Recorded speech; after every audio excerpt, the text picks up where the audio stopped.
na ji gwarar haka ko wani abu ya faɗi ne a a ni ce na saki ce ba na abu ne zauna mana da wani shi ba sai su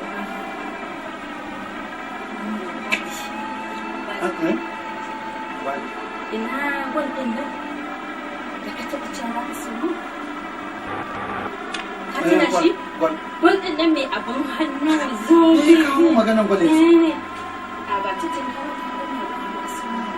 zan su to na ga wani ai ina so in baka na ga wani ne jiya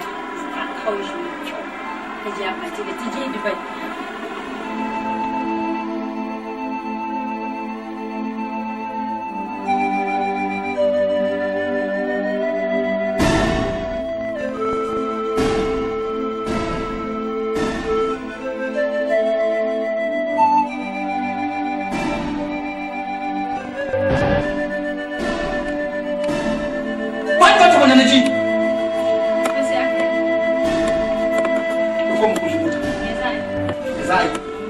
wannan ba za a ce ranta ba shekara ba mijinta na nan ba a kira shi ya kai ta asibiti wa mijinta wanda take zuwa ɗakin shi da daddare amma ba da miji da Allah wani magana kan shi a cikin sharri da shegantaka da lalata da ƙaharu ki bashi mu shi a gidana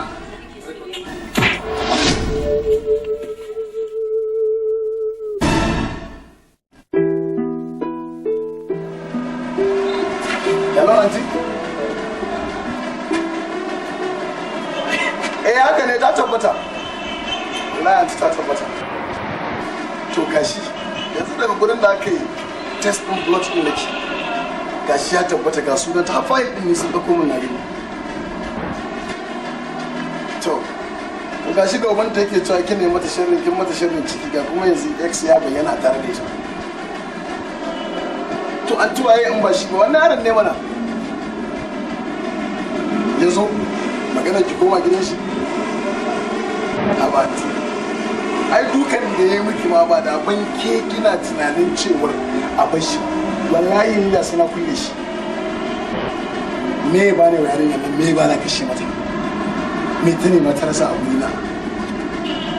za ta biya yara yan bariki su je su lalata mata rayuwa ubanta ma ya guje ta alhaji ba ruwansa to ballan tana kuma mu wallahi tuni amma yadda ma tuni an gama wallahi an ta an gama to ke birnin Allah an gama da wasu baki na ga sunan su zo ka gane abun dilin da muke shirya da su mun gama Allah da yanzu mun gama sai ya tusan tuwan da shi thank you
bye.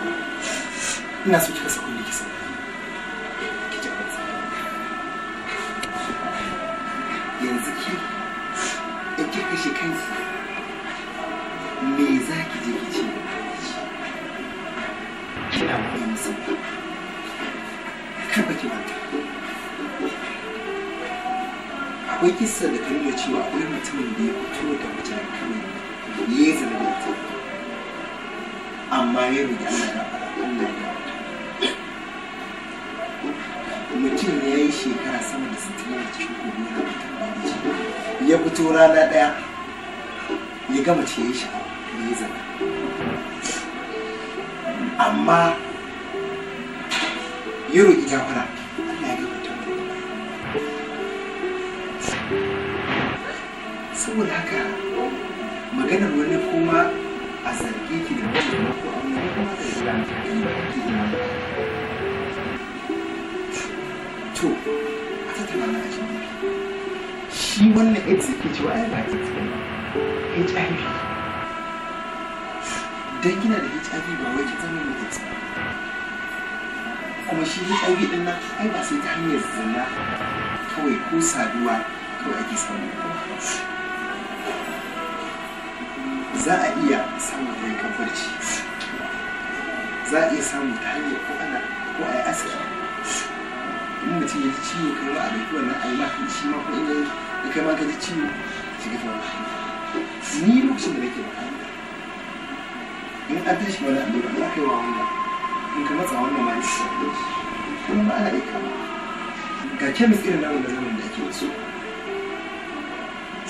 kana iya shiga yanzu ai ma allura in ka tafi da kyau na sanje su kaje wani ma sai da sai shi duk wannan hanyoyi da ake samu wannan cuta za ka ki zage kanki haka dan Allah ina so ki amfani da dama Allah ya yi kyau sai ki tawakkali sannan daga ƙarshe zan so biya da kyau kin ga yawancin mutane ke ganin sun kama da cutar AIDS lokaci guda kika sun lalace sun shiga wani hali tunani ne da zillimi da suke sa kasa zuciya amma in mutum ya ce wani tunani da zillimi cuta akwai cuta iri-iri a duniya amma in baka da abin ka sa a ranka ba sai ba ka ci gaba da harkokinka kana ko kasuwancin ka kana sana'a ko mai yi ba da sauran jama'a.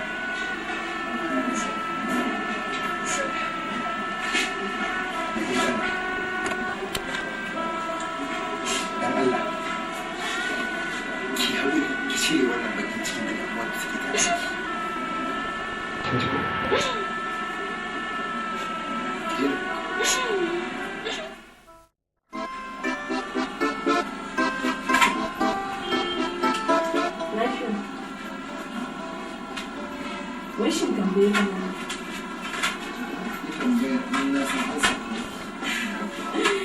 Wishin a wannan tafiye-tafiyen da muke mai ka fuskanta a ciki. Na fuskanci cewa kun gaji da yawace kuma aure kisa.